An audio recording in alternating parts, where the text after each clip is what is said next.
Android Tech channel.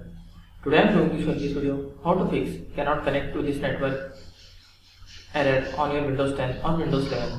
So before going to start the video, if you are not subscribed to my channel, please subscribe. So let's start the video. Guys, if you are facing cannot connect to this network on your Windows 10 or 11, then I will show you how to fix this issue. First of all, you need to open the command prompt. For that, you need to click on Start menu, then type here CMD.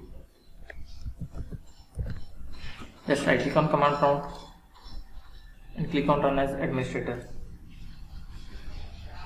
Click on Yes to allow. Here you need to type couple of commands. First command is netsh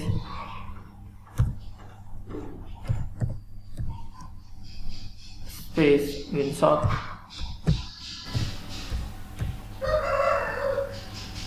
space reset and hit enter. And the second command is ipconfig space //DNS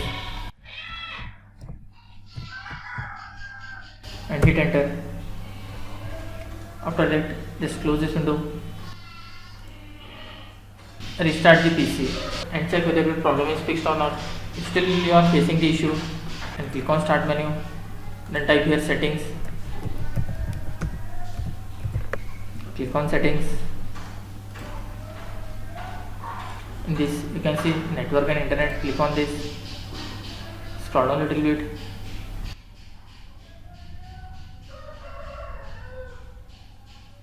you can see here Advanced Network Setting. Click on this. In this you will find Network Reset. Just click on this and click on Reset now.